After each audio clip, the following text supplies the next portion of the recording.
ગાયની આંખમાં કાળા પાણીના આંસુ હોય છે, તમે જોયા હોય તો. જાનવર બધાય રોતા હોય, પણ ગાય રોતી હોય ને નરેશભાઈ, એની આંખમાં તમે ધારીને જોજો કાળા પાણીના આંસુ હોય છે.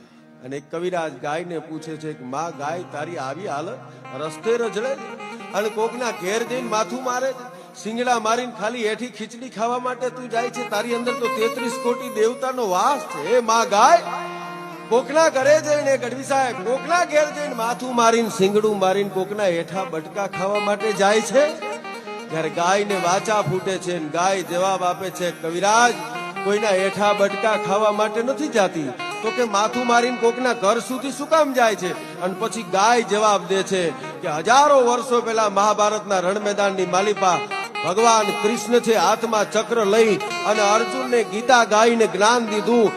એની અંદર કહીને ગયો છે કાળિયો ઠાકર ગોકુળમાં રહ્યો તો એ મને તમને કહીને ગયો છે, સિગ્નેચર કરીને ગયો છે કે યદા યદા હિ ધર્મસ્ય જ્ઞાનિર ભવતિ ભારત અભ્યુત્થાનમ ધર્મસ્ય તદાત્માનમ સૃજામ્યહમ. જ્યારે જ્યારે આ ધર્મનો નાશ થવાની કોશિશ થશે ત્યારે હું અવતાર ધારણ કરીશ, આવું ભાગવત ગીતાની અંદર કહીને ગયો છે. એ કાળિયો ઠાકર કોઈના ઘરમાં જન્મ્યો કે ના જન્મ્યો એ જોવા માટે, માથા મારવા માટે ખડકીમાં જઉં છું બાપ, કોઈના એઠા બટકા ખાવા માટે નહીં.